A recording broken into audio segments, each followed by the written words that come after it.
আলহামদুলিল্লাহ ওয়াসসালাতু ওয়াসসালামু আলা রাসূলিল্লাহ ওয়া আলা আলিহি ওয়া সাহবিহি ওয়া মান ওয়ালা আম্মা বা'দ। সুপ্রিয় দর্শক শ্রোতা, যে যেখান থেকে দেখছেন, আমার সালাম আপনাদের প্রতি। আসসালামু আলাইকুম ওয়া রাহমাতুল্লাহ। আজকে মহান 18 ফাল্গুন, মখদুম মিল্লাত মুহসিন আহলে সুন্নাত হুজুর আল্লামা হাফিজ সৈয়দ আব্দুল বারি আল হুসাইনি শাহজিবি রহমতুল্লাহ আলাইহির উরসে পাক এবং ওনার সিলসিলায় কাদেরিয়ার বড় এক বুজুর্গ হযরত সিররি সক্তি রহমতুল্লাহ আলাইহির উরসে পাক মাহে রমাদানুল কারীমের দ্বিতীয় রজনীর রহমতের দ্বিতীয় রজনীর শুভেচ্ছা আপনাদের। আজকে আমরা একটি হাদিস পাক মুক্তসরভাবে আমরা শুনব, যেই হাদিস আহলে সুন্নাত ওয়াল জামাতের বিশেষ করে হানাফি ফিকহ যারা অনুসরণ করে, ইমাম আজমের অনুসারী যারা আছেন, তাদের জন্য বড় গুরুত্বপূর্ণ চেইন, গুরুত্বপূর্ণ সনদ।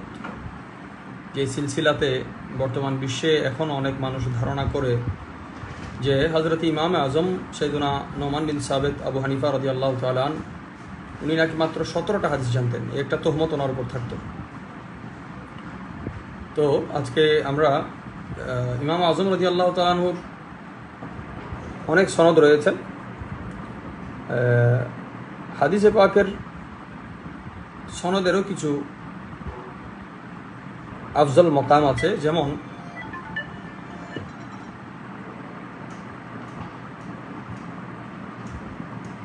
ইমাম বুখারী রহমতুল্লাহ আলাইহি বুখারী শরীফে যত হাদিস সনদের দিক থেকে এনেছেন, বুখারীর সবচেয়ে আফজল তরিন সনদের মধ্যে মুহাদ্দিসিনে কেরাম যে হাদিস নিয়ে বেশি বেশি নিজের বড়ত্ব মনে করেন, ফজিলত মনে করেন, সেটি হচ্ছে সুলাসিয়াত। অর্থাৎ ইমাম বুখারী থেকে রাসূল পাক সাল্লাল্লাহু আলাইহি ওয়াসাল্লাম পর্যন্ত মাত্র 3 সনদে হাদিস বর্ণনা করা, যে তিনি তার ওস্তাদ থেকে, তিনি তার ওস্তাদ থেকে, তিনি তার ওস্তাদ থেকে, এভাবে 3 সনদে বর্ণনা করা। তো আলহামদুলিল্লাহ, উসুল হাদিস এবং ইলমে হাদিসের জগতে যাদের বিচরণ আছে তারা জানে হাদিস শরীফ সম্পর্কে। হাদিসের কত ধরনের সনদ আছে। সুদাসিয়াত আছে, খুমাসিয়াত আছে, রুবাইয়াত আছে, সোলাসিয়াত আছে, সুনাইয়াত আছে, উহাদিয়াত আছে। অর্থাৎ বর্ণনাকারী এবং রাসূল পাকের মাঝখানে কতজন, এটার ভিত্তিতে ফজিলত। যদি একজন হয় এটার ফজিলত বেশি, যদি 2 জন হয় রাসূল পাক এবং বর্ণনাকারীর মাঝখানে সাল্লাল্লাহু আলাইহি ওয়াসাল্লাম, তাহলে ওই 2 জনের চেয়ে একজনের ফজিলত বেশি। এই ভাগে ভাগে আপনার যদি হুজুর পাক সাল্লাল্লাহু আলাইহি ওয়াসাল্লাম থেকে বর্ণনাকারী পর্যন্ত 6 জন রাবি থাকে, এটার এক ধরনের ফজিলত মুহাদ্দিসিনে কেরাম অনুভব করতেন। যদি 4 জন থাকেন আরও আফজল, 3 জন থাকেন আরও আফজল, 2 জন থাকেন আরও আফজল, 1 জন থাকলে আরও আফজল। আজকে আমরা যে হাদিস পাক, এটা হচ্ছে উহাদিয়াত। ইমাম আজম শুধুমাত্র এক সনদে সরাসরি সাহাবায়ে কেরাম হয়ে রাসূল পাক থেকে বর্ণনা করছেন। আল্লাহর হাবিব সাল্লাল্লাহু আলাইহি ওয়াসাল্লাম এবং ইমাম আজমের মাঝখানে কোনো ধরনের আর বেশি কোনো চেইন নেই, মাত্র একজন, এবং একজন রাবি যিনি আছেন তিনিই সাহাবি। সাহাবিদের উপর জরা তাদিল করা যায় না, আপনারা জানেন। তো এই হাদিসটা আমি এটার আমার কয়েকটা সনদ আছে। ইমাম আজমের উহাদিয়াতেরও 14টা কমপক্ষে এখানে সনদ আমার আছে আলহামদুলিল্লাহ। এখানে আমি সেই সনদটা উল্লেখ করছি, যে সনদটা শেখদের নাম শুনলে আজকে আমরা অনেকেই ইমাম আজমের উপর যে তহমত দিই, আশা করি ওনারা ফিরে আসবেন। এই সুবাদে এই সনদটা আমি পড়ছি। নতবা এই সনদ আমি ফয়জানের জন্য ব্যবহার করি না, কারণ এর চেয়েও আলী সনদ আমার কাছে আছে আলহামদুলিল্লাহ। কারণ এখানে কেন ব্যবহার করি না, এটা আমরা ইনশাল্লাহ সনদ যখন আমরা পর্যালোচনা করব তখন আমরা শুনতে পাবো। আমি এই রিওয়ায়াতটা বর্ণনা করছি। এখানে 14টা হাদিসের ভিন্ন ভিন্ন সনদ আমার আছে। আমি শুধু এখানে একটা সনদ শেখ আলী সালেহ আলী ইব্রাহিম আল হানাফি মুদাজিলুল আলী হুজুরের বরাতে বর্ণনা করছি। উনি আমার শেখ। উনি বর্ণনা করেছেন ওনার শেখুল মুহাদ্দিসিন আল হাফিজ আত-তিজানি, ওনার থেকে। উনি বর্ণনা করছেন শেখ আস-সামালুতি থেকে। উনি বর্ণনা করছেন শেখ আলিশ, বা এটাকে ইল্লাইশও পড়া হয়। এই নামগুলো মুহাদ্দিসদের জানা, ওনাদের অঙ্গনে জানা পরিচিত। আবার অনেক মুহাদ্দিস আছে হয়তো এই নামটা প্রথম শুনেছেন, এমন মুহাদ্দিসও থাকতে পারেন। শেখ আলিশ, যাদের লিখিত খেদমত সনদের উপর কেতাবত আজিম খেদমত আছে। তারপর আছেন শেখ আল আমির আস-সগীর, উনি ওনার শেখ আস-সাঈদি থেকে বর্ণনা করেছেন। উনি ওনার শেখ মোহাম্মদ আকিল আল মক্কি রহমতুল্লাহ আলাইহি থেকে বর্ণনা করেছেন, আলাইহিম রাহমাতুল্লাহ। উনি ওনার শেখ আকিল আল মক্কি, এখনও সৌদি আরবে যারা মুহাদ্দিস আছেন, মাযহাব নিয়ে অনেক ইখতিলাফ থাকে, শেখ আকিলাকে কিন্তু এক বাক্যে মানেন, শেখ আকিল আল মক্কি রহমতুল্লাহ আলাইহি। উনি ওনার শেখ হাসান ইবনে আলী আল আজিমি আল হানাফি রহমতুল্লাহ আলাইহি থেকে বর্ণনা করেছেন। উনি ওনার শেখ খায়রুদ্দিন আর রমলি, ইমাম রমলি যাকে চিনা হয় এক নামে ইমাম রমলি বললে, একজন শিহাবুদ্দিন রমলি, একজন খায়রুদ্দিন রমলি, আরেকজন আছেন এখানে হচ্ছে ইমাম খায়রুদ্দিন রমলি রহমতুল্লাহ আলাইহি। উনি ওনার শেখ আহমদ বিন আমিনউদ্দিন রহমতুল্লাহ আলাইহি থেকে বর্ণনা করছেন। শেখ আমিনউদ্দিন ওনার বাবা শেখ আহমদ, ওনার বাবা থেকে হযরত শেখ আমিনউদ্দিন বিন আব্দুল আল জানবালাতি থেকে বর্ণনা করেছেন। উনি ওনার শেখ সুরিউদ্দিন ইবনে আব্দুল বার, আল্লামা ইবনে আব্দুল বার থেকে বর্ণনা করছেন। তিনি ওনার শেখ মুহিবুদ্দিন মোহাম্মদ ইবনে শিহনা, ইমাম ইবনে শিহনা নামে পরিচিত, ওনারও মনজুমার উপর অনেক খেদমত আছে। তালেব ইলমদের এই নামগুলো জানা উচিত এবং মনোযোগ সহকারে পড়া উচিত। এগুলো বাংলাদেশের কোনো মাদ্রাসায় পড়ানো হয় না। ইমাম ইবনে শিহনার কিতাব, কৌমি হোক আলিয়া হোক। উনি ওনার উস্তাদ শেখ আল ইমাম আকমালউদ্দিন মোহাম্মদ ইবনে মোহাম্মদ আল বাবরতি রহমতুল্লাহ আলাইহি থেকে বর্ণনা করছেন। ইমাম বাবরতি হানাফি ফিকহে অসংখ্য কাজ করেছেন ইমাম আজমের ওয়াফাদার হিসেবে। উনি ওনার শেখ আল্লামা মোহাম্মদ ইবনে মোহাম্মদ আল মুস্তাজারি রহমতুল্লাহ আলাইহি থেকে বর্ণনা করেছেন। মশহুর ওনার নাম হচ্ছেন, তিনি প্রসিদ্ধ হচ্ছেন কাওয়ামুদ্দিন, আল্লামা কাওয়ামুদ্দিন নামে।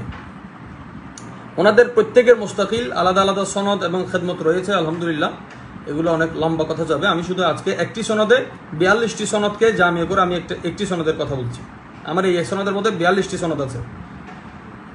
ইমাম আজম রাদিয়াল্লাহু তাআলা উহাদিয়াত, শুধু ওনার থেকে সাহাবী হয়ে রাসূল পাক সাল্লাল্লাহু আলাইহি ওয়াসাল্লাম পর্যন্ত। আর যদি গণনা, এখন আমার শেষ হয় নাই, যদি গণনা করতে পারি আলহামদুলিল্লাহ, পরবর্তীতে আমি সঠিক সংখ্যা বলতে পারবো।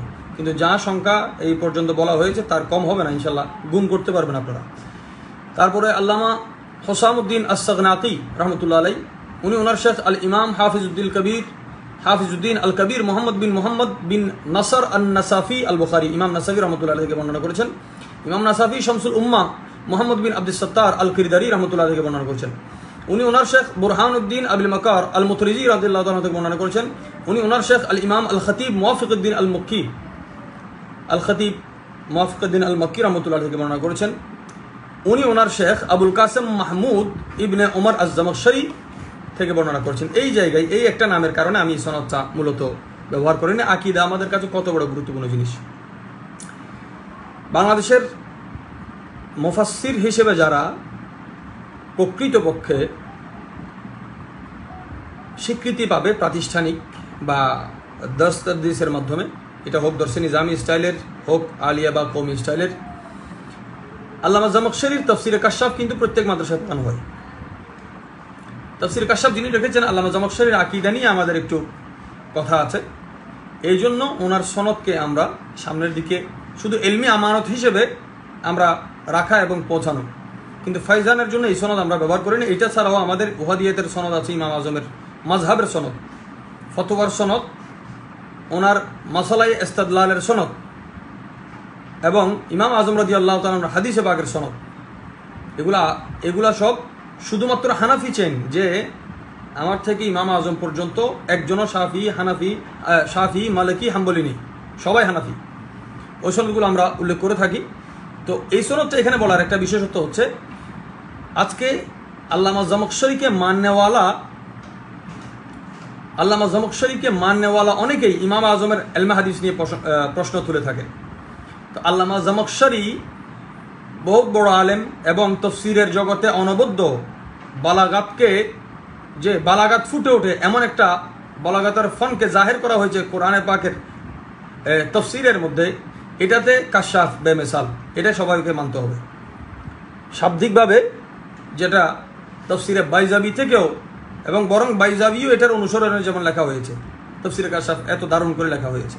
তো আল্লামা জামাখশরী কেন ইমাম আজম থেকে হাদিসের সনদ বর্ণনা করবেন, কেন হাদিসে পাক বর্ণনা করবেন যদি তিনি হাদিস নাই জেনে থাকেন? এবং যে হাদিস বর্ণনাকারী এইটা এমন একটা সনদ, এই সনদে যদি কেউ বর্ণনাকারী নিজেই বর্ণনাকারী হয়, সৌভাগ্য অর্জন করে, এটা বড় সৌভাগ্যের বিষয়। কারণ ইমাম আজম হতে রসুল পাক পর্যন্ত মাত্র একটা, রাবি হচ্ছেন মাত্র একজন, এক তবকায় তিনি রসুল পাক পর্যন্ত পৌঁছে যাচ্ছেন, হুজুরের এত কাছে ইমাম আজম। এটা অন্য কোনো ইমামদের সৌভাগ্য হয়নি, এটা ইমাম আজম রাদিয়াল্লাহু তাআলাকে আল্লাহ তাআলা দান করেছেন। তো আল্লামা জামাখশরী সনদের মধ্যে যত সনদ আছে, এই সনদ আল্লামা জামাখশরীর জন্য ফখর ছিল। আজকে আল্লামা জামাখশরীর কথা তো বলা হচ্ছে, কিন্তু আল্লামা জামাখশরী যার থেকে হাদিস বর্ণনা করতেন ওই সনদগুলো পড়ছি। এবং এই সনদটার আরেকটা বিশেষত্ব হচ্ছে, আল্লামা জামাখশরী থেকে আমভাবে যে সনদ এসেছে এটা সেই রকম নয়। এই সনদ বর্ণনার সময় আল্লামা জামাখশরী ছিলেন মক্কাতুল মুকাররমায় বাবে বনি শাইবাতে দাতা গঞ্জবখশ আলী হাজভিরি রহমতুল্লাহ আলাইহি রসুল পাককে যেই দরজা দিয়ে ঢুকতে দেখেছেন, যে কোলে করে ইমামে আজম রাদিয়াল্লাহু তাআলাকে কোলে করে রসুল পাক খানায়ে কাবার দিকে যাচ্ছেন। যেই জায়গা দিয়ে ঢুকেছেন আল্লামা জামাখশরী সেই জায়গায় বসা। হানাফি সনদ বর্ণনা করা হচ্ছে, দেখুন কোত্থেকে কোথায় সমীকরণ মিলছে। তো আল্লামা জামাখশরী ওনার শেখ আজ-জাকি হাফেজ আবু আবদুল্লাহ আল হুসাইন বিন মোহাম্মদ বিন খুসরু আল বলখি রহমতুল্লাহ থেকে বর্ণনা করেছেন। উনি ওনার শেখ আবুল হাসান আলী ইবনুল হুসাইন বিন আইয়ুব রহমতুল্লাহ থেকে বর্ণনা করেছেন। উনি ওনার শেখ আবু তাহের আব্দুল গফফার বিন মোহাম্মদ জাফর আল মুআদ্দাব রহমতুল্লাহ থেকে বর্ণনা করেছেন। উনি ওনার শেখ আবু আলী মোহাম্মদ বিন আহমদ বিন আল হাসান বিন সাওয়াফ রহমতুল্লাহ থেকে বর্ণনা করেছেন। উনি ওনার শেখ আবু আলী বিশির বিন মুসা বিন সালেহ আল আসাদি রহমতুল্লাহ থেকে বর্ণনা করেছেন। উনি ওনার শেখ আহমদ বিন মোহাম্মদ বিন মেহরান আশ-শাইবানি ইমাম শাইবানি থেকে বর্ণনা করেছেন। তিনি বর্ণনা করেছেন ইমামুল আইম্মা সিরাজুল উম্মা কাশিফুল গুম্মা সাইয়্যিদুনা নোমান বিন সাবেত আবু হানিফা রাদিয়াল্লাহু তাআলা থেকে। ইমাম আজম রাদিয়াল্লাহু তাআলা কার থেকে বর্ণনা করছেন? ইমাম আজম রাদিয়াল্লাহু তাআলা এখানে এই একই সনদে প্রায় 14টা হাদিস আছে। শুধুমাত্র সাহাবায়ে কেরামের নাম পরিবর্তন হবে। ইমাম আজম রাদিয়াল্লাহু তাআলা এখানে কখনো হযরতে আনাস রাদিয়াল্লাহু তাআলা থেকে বর্ণনা করেছেন, কখনো আব্দুল্লাহ বিন উনাস রাদিয়াল্লাহু তাআলা থেকে বর্ণনা করেছেন। তো আমরা একটি হাদিসে বাকি শুনবো। এই হাদিসটা আপনাদের সকলেরই পরিচিত, যেহেতু আমাদের দরবারে আজকে ফাতিহা খানি হচ্ছে এবং আমাদের তোহফা ফর ম্যানকাইন্ড আপনারা জানেন, যেখানে প্রতিদিন সাহরি ইফতারের আয়োজন হয়। আমি সেখানে অবস্থান করব। ইমাম আজম রাদিয়াল্লাহু তাআলা পর্যন্ত আমি এবং আমার ইমাম আজম পর্যন্ত 27 জন মাত্র আমাদের সনদে। এবং ইমাম আজম কার থেকে বর্ণনা করছেন শুনুন হাদিসে পাক। ইমাম আজম রাদিয়াল্লাহু তাআলা বলছেন, সামি'তু আনাস ইবনে মালিক রাদিয়াল্লাহু তাআলা, আমি হযরতে নবীজির খাদেম, যিনি 10 বছর প্রায় খেদমত করেছেন, হুজুরের খাদিম রাসূল বলা হয়, আনাস বিন মালিক রাদিয়াল্লাহু তাআলা থেকে বর্ণনা করছেন। তিনি বলেন, ক্বালা সামি'তু নবী সাল্লাল্লাহু আলাইহি ওয়া সাল্লাম ইয়াকুল, নবী দো জাহার ইরশাদ করছেন, হুজুর বলতে আমি শুনেছি, হুজুরের নূরানী ইরশাদ, তালাবুল ইলম ফরিদাতুন আলা কুল্লি মুসলিমিন, প্রত্যেক মুসলমানের উপর ইলম তলব করা, তালাশ করা ফরজ। সুবহানাল্লাহ। এই হাদিসটা আমরা অনেকেই শুনেছি, কিন্তু এই হাদিসটা আমাদের সিনা পর্যন্ত ইমাম আজমের ফয়জান হতে, রসুল পাক হতে, আনাস বিন মালিক রাদিয়াল্লাহু তাআলা হতে ইমাম আজম হয়ে আমাদের সিনায় এসেছে। আলহামদুলিল্লাহ, এটা ইলম তলবের সনদ। হাদিসে পাকে অসংখ্য, আমি জানি না কোন কারণে এই অনেক ইলমি অঙ্গনেও এই সমস্ত কথা হয় না, যার কারণে একটা মিথ্যা বারংবার শুনতে শুনতে মিথ্যা প্রতিষ্ঠিত হয়ে যায়। আপনি একটা সত্যকে যদি 1000 বার বলেন, সত্য সত্য থাকে। আর মিথ্যাকে যদি 100 বার বলেন, মিথ্যা থাকে না, মিথ্যা সত্যে রূপান্তর হয়ে যায়। আজকে ইমাম আজম রাদিয়াল্লাহু তাআলার হাদিস সম্পর্কে মানুষ উনি কি জানেন এটাও বলতে হয়, এটাও মানুষ বলার স্পর্ধা করে। নাউজুবিল্লাহি মিন যালিক। আল্লামা জামাখশরী কয় চেনে ওনার কাছ থেকে নিয়েছেন? আল্লামা জামাখশরী ওনার ওস্তাদ হতে 22, 23, 24, 25, 26, 27 প্রায় ইমাম আজম এবং আল্লামা জামাখশরীর মধ্যে 6 জন আছে।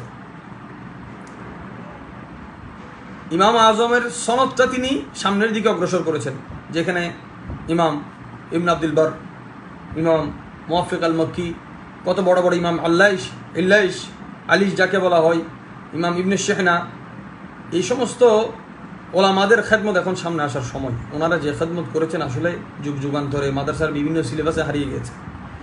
এলম তলবের সনদ রসুল পাক পর্যন্ত আছে, এলম লেখার সনদ, কলমের সনদ, দাড়ি ধরার সনদ, লাঠি ধরার সনদ, মুসাফাহার সনদ, মোসাবাকার সনদ, হুজুর পাক থেকে মুসলসাল, এগুলোতে ধারাবাহিক চেইনে অসংখ্য অসংখ্য বর্ণনা আছে। সুতরাং ইলমি ময়দান এটা বড় জিনিস। রসুল পাক সাল্লাল্লাহু আলাইহি ওয়াসাল্লাম আমাদের উপর বড় ইহসান করেছেন কি, নবীজি বলতেন তোমরা অর্জন করো, এলম অর্জন করা যদি ফরজ হতো আমাদের অবস্থা খারাপ হতো। কারণ হুজুর বলেছেন তোমরা তালাশ করো, তালাশ করা তোমাদের কাজ, মনে রাখা না রাখা এগুলো নয়। তোমরা তোমাদের প্রচেষ্টাটাই তোমাদের আমল। এলম হচ্ছে রসুল পাকের, নবীদের এলম হচ্ছে এলম, বাকিদের এলম হচ্ছে তলব। আল্লাহর হাবিব নবী জাহার ইরশাদ করেছেন, আল্লাহ যখন আদম আলাইহিস সালামকে সৃষ্টি করেছেন, আদম আলাইহিস সালামের কলবের মধ্যে একটা জায়গা পর্দা তৈরি করেছেন, বনি আদমকে এই পর্দা দিয়েছেন। এই পর্দা দেওয়ার পর কখনো কখনো চাঁদ মেঘের মধ্যে ঢুকে যায়, বান্দা এবং মানুষ এবং পৃথিবী এবং চাঁদের মধ্যে পর্দা হয়ে যায়। ওই সমস্ত মানুষের কলবে যখন পর্দা আসে, মানুষ তখন ওই কথাগুলো ভুলে যায়, নতবা মানুষ যা একবার শিখে এগুলো কিন্তু জমা থাকে। আপনি দেখবেন অনেক সময় আপনি একটা জিনিস ভুলে গেছেন, হঠাৎ মনে পড়লো, তো মনেটা কোত্থেকে আসলো, কেউ তো আপনাকে বলে নাই। এই জিনিসটা যে এখানে জমা থাকে, মানুষ কিছু ভুলে না, জমা থাকে, এটাতে পর্দা পড়ে যায়, হেজাব হয়ে যায়। সুতরাং ইমাম আজম রাদিয়াল্লাহু তাআলা একটি হাদিস ভাগ আমরা শুনলাম, আনাস বিন মালিক রাদিয়াল্লাহু তাআলা থেকে তিনি যত হাদিস বর্ণনা করেছেন, প্রত্যেক হাদিসের সনদ আলহামদুলিল্লাহ আমি গুনাহগারের নসিব হয়েছে। আরেকটা হাদিস ভাগ আপনাদেরকে শুনিয়ে আমি বিদায় নিব। এখানে অনেক সুন্দর সুন্দর হাদিস ভাগ আছে, এগুলো সময়ের দাবি এবং বলারও অনেক সময় প্রয়োজন হবে। আনাস বিন মালিক রাদিয়াল্লাহু তাআলা প্যারা নবীজি থেকে বর্ণনা করছেন, আদ-দালু আলাল খাইরে কাফাইলিহি, আদ-দালু আলাল খাইরে কাফাইলিহি, একটা ভালো কাজের যে দিক নির্দেশনা দেয়, একটা ভালো কাজের আপনি পথ দেখিয়েছেন, ওই ভালো কাজকারীর যে সওয়াব আপনার আমল নামাই, সেই সওয়াব আল্লাহ পাক দান করবেন। আমরা ভালো কাজ করি, ভালো কাজের দিকে ইশারা করি, মানুষ ভালো কাজের দিকে আকর্ষণ রেখে মানুষের যাতে মহব্বত থাকে সেভাবে মানুষকে উদ্বুদ্ধ করি। নিঃসন্দেহে রমাদানুল করিমে তারাবি একটি ভালো কাজ, রোজা সাহারি ইফতার ভালো কাজ, রাখাও ভালো কাজ, রাখার ব্যবস্থা করা, ইফতার করা, ইফতার করানো ভালো কাজ। যেটা নিজে করবেন, অন্যকে করার যে সুযোগ দিবেন, আপনি সমান সওয়াবের ভাগিদার হবেন। আপনি দাওয়ার, এটা হচ্ছে দাওয়ার সনদ, আদ-দাল আলাল খাইরে কাফাইলিহি, একজন মানুষের ভালো একটা কাজের দিক যে আপনি দিক নির্দেশনা দিবেন, এটা হাদিসের হুকুম সবার আছে, কিন্তু সনদ সবার নাই। আমি কথাগুলো বলছি কোন দাবিতে বলছি, কারণ রসুল পাক থেকে এই সনদ যখন আমার সিনা পর্যন্ত এসেছে, এটা আমার জিম্মেদারি যে এই ভালো কাজটা আমার দেখিয়ে দিতে হবে। একটা হচ্ছে হাদিসের উপর আমল করা, একটা হচ্ছে হাদিসের উপর কমান্ড করা। যেই কমান্ডগুলো, নির্দেশনাগুলো আসে, আমি জানি না আল্লাহ পাক রব্বুল আলামিন কেন দিয়েছেন। আপনাদের কাছে শুধু এতটুকু দোয়া চাই যেন এগুলোর ইজ্জত থাকে, এগুলোর শরাফত থাকে, এগুলোর হকটুকু আদায় হয়। ইনশাল্লাহ আমরা বিদায় নিব। অনেকেই লিখেছেন, আমি একটু দেখেই আলোচনা আজকে শেষ করছি। যুগের প্রয়োজনে আব্দুল আজিজ ভাই লিখেছেন, যুগের প্রয়োজনে এই ধরনের লাইভ খুবই গুরুত্বপূর্ণ, ব্যতিক্রমধর্মী। আমি চেষ্টা করব যে প্রতিদিন একটি, আমরা তো এখানে রমজান শরীফ আমাদের সাপ্তাহিক দর্স বন্ধ থাকে, মাসিক দর্স বন্ধ থাকে, কিন্তু দৈনন্দিন আমাদের খুব আলোচনা হয়ে থাকে। ইফতারের সময় হাদিসে পাকের তেলাওয়াত হয়ে থাকে, সাহারিতে ভিন্ন আয়োজন থাকে। আপনারা সকলে যারা আমাকে দেখছেন, সকলের কাছে এই বার্তাটা পৌঁছাবেন, সাহারিতে কমপক্ষে একটি খেজুর খাবেন। সাহারিতে যদি খেজুর নেন, নবীজি ইরশাদ করেছেন, নিমা সুহুরে আত-তামর, খেজুর কতই না উত্তম সাহারি। খেজুর অনেক দামি সাহারি, অনেক উত্তম সাহারি, এবং খেজুরের সুন্নতটা সাহারিতে আমরা ভুলে গিয়েছি। মানুষকে এটা জানিয়ে দিবেন, এটা ওই আদ-দালু আলাল খাইরি কাফাইলিহির মধ্যে পড়বে, যে আপনি দেখানোর পরে ওই বান্দা খেজুর খাওয়ার সওয়াব, সাহারির সওয়াব আপনি পাবেন। রাজাউল হক সাহেব লিখেছেন, মাশাআল্লাহ অনেক বুজুর্গদের নাম শোনার সুযোগ হলো, আলহামদুলিল্লাহ। আল্লাহ পাক তৌফিক দিলে সামনে আরও ভালো শুনবেন। আমাদের অসংখ্য বুজুর্গানীন আছেন যাদের নাম এখন বললে কষ্ট পাবেন আপনারা, এই জন্য আমি বলছি না, থাক, বাদ দেন। আরেকজন লিখেছেন ইন্ডিয়া থেকে হুজুর, ধন্যবাদ ভাই। আপনারা দেখছেন, আপনারা মহব্বতের সাথে আমাদের পয়গামগুলো পৌঁছাবেন, নিজের মতো করে, এবং যাতে কোনো 19-20 না হয়, বরাবর মাত্রা যাতে পৌঁছে। কারণ মানুষের কথা একজন থেকে একজন বর্ণনা করতে করতে কথা পরিবর্তন হয়ে যায়। অনেকে সালাম দিয়েছেন, ওয়ালাইকুম আসসালাম রহমতুল্লাহি ওয়া বারাকাতুহু। আমি কয়েকটা সনদে শেষ করতে পারি, এটা ইমাম আজম রাদিয়াল্লাহু তাআলা আনহুর। ওনার অন্যান্য যে সনদ আছে ওইগুলো আশা করি আজকে পড়তে হবে না। যদি কখনো সময় লাগে, সুযোগ হয় অথবা জরুরত হয়, ইনশাল্লাহ আপনাদের সামনে এগুলো নিয়ে আসবো। ওনাদের নামগুলো শকর আদায় করার জন্য আজকে আমি এই সনদ পাওয়ার যেই আল্লাহ পাক রব্বুল আলামিন সুযোগ দিয়েছেন, আমার দাদা হুজুর আওলাদ রসুল ইমাম হুসাইন রাদিয়াল্লাহু বংশের ফুল মখদুম মিল্লাত মুহসিন আহলে সুন্নাত সৈয়দ আব্দুল বারি আল হুসাইনি শাহজি রহমতুল্লাহ আলাইহি আজকে উরসে পাক ওনার উপর উৎসর্গ করলাম, এবং সরি শক্তি রহমতুল্লাহ আলাইহির প্রতি উৎসর্গ করলাম। আল্লাহ ওনাদের ফয়জান আমাদের নসিব করুন। আলে রসুল কখনো কারো প্রশংসার মোহতাজ হয় না। যাদের মশহুরিয়ত মকবুলিয়ত আসমানে হয়, যাদের সানাখানি আসমানে হয়, এবং আল্লাহর ওলিদের দিকে এক নজর তাকানো, মসজিদে নববী শরীফে এতেকাফ করার চেয়ে আফজল। এটা বড় দামি কথা। কারো এটা নিয়েও আবার ইখতিলাফ থাকতে পারে, আপনি ইখতিলাফ করেন, ইনশাল্লাহ সময় হলে এটার উপর আলোচনা করব। সময় আজকে কম, আপনাদের কাছে এতটুকুই আমি অনুরোধ করছি, খুব ঠান্ডা মাথায় এই রমজান শরীফে যা কিছুই করেন না কেন, অন্তত পক্ষে জবানটা একটু বন্ধ রাখার আমরা চেষ্টা করব, জরুরত ছাড়া। হযরত ইব্রাহিম আদহাম বলখি রহমতুল্লাহ আলাইহিকে বললেন, বলে যে সফলতা কিভাবে পাবো হুজুর? বলে যেই মুখ খোলা আছে ওই মুখ বন্ধ করে দাও, যেই মুখ বন্ধ আছে সেই মুখ খুলে দাও। বলে হুজুর আমরা বুঝলাম না হুজুর, কোন মুখ খুলবো কোন মুখ বন্ধ করবো? বলে তোমাকে আল্লাহ যে তৌফিক দিয়েছে, ধন সম্পদের মুখ তুমি বন্ধ করে রেখেছো, এটা খুলে দাও। আর যেই জবানটা দিয়েছে, অনর্গল তুমি কথা বলে যাচ্ছ, অযথা তুমি কথা বলে যাচ্ছ, আল্লাহর ওলিদের শানে বেয়াদবি করে যাচ্ছ, আল্লাহর হাবিবের শানে কোরআনের ভিন্ন ভুল ব্যাখ্যা করে যাচ্ছ, মিথ্যা বলছো, গীবত করছো, চগলখুরি করছো, এই জবানটা বন্ধ করে দাও। তো এক জবান বন্ধ করে এক জবান খুলতে পারলে নিয়ামত নিশ্চয়ই আসবে।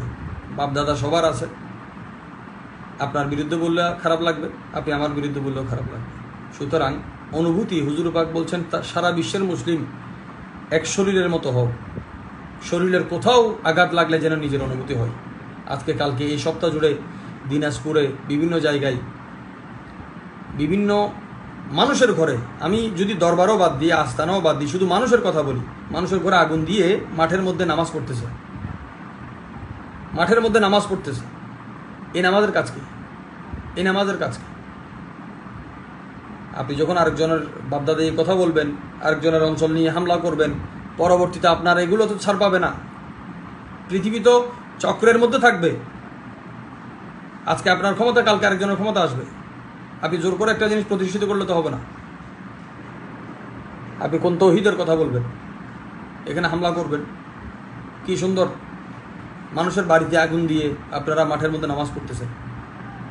আল্লাহ পাক হেদায়েত নসিবে রেখেছেন কিনা জানি না, শুধু ফরমালিটি হিসেবে দোয়া করতেছি, আল্লাহ পাক হেদায়েত নসিব করুক। নতবা এটা তাব্বাত ইয়াদা আবি লাহাবের চাইতে কম না, এবং আমার মনে হয় এটা তাব্বতের মধ্যেই পড়েছে। সময় বেশি নাই, সময় শেষ। যারা জুলুম করতেছে তাদেরও সময় শেষ। ইনশাআল্লাহ আজিজ, আপনারা দোয়া করবেন, তোহফার জন্য দোয়া করবেন, এবং যদি সুযোগ হয় পশ্চিম মোহরা, মাজার গেট সহ আমাদের ঢাকা, কুমিল্লা, সিলেট বিভিন্ন জায়গায় কাজ চলছে সাহারি ইফতারের আয়োজন। আপনারা সাহারিতে আমাদের রাত 12টার থেকে সুযোগ হলে একটু ঘুরে যাবেন, আপনাদের দাওয়াত রইল। আমাদের বিভিন্ন দরবারের শাহজাদাগণ বিভিন্ন দিন তশরিফ আনবেন। এখনও পর্যন্ত অনেক মেহমান আছেন, আমি আপনাদের থেকে বিদায় নিচ্ছি। সুবহান রাব্বিকা রাব্বিল ইজ্জাতি আম্মা ইয়াসিফুন ওয়া সালামুন আলাল মুরসালিন ওয়ালহামদুলিল্লাহি রাব্বিল আলামিন। আসসালামু আলাইকুম ওয়া রাহমাতুল্লাহি ওয়া বারাকাতুহু। এটা আমাদের গৌসে আজমের পরে ইমাম আজমের সনদ। এটা আপনাদের জন্য আশা করি মোবারক হবে। আপনারা দোয়া করবেন যেন এটাই আমাদের জন্য মোবারক হয়। আসসালামু আলাইকুম ওয়া রাহমাতুল্লাহ।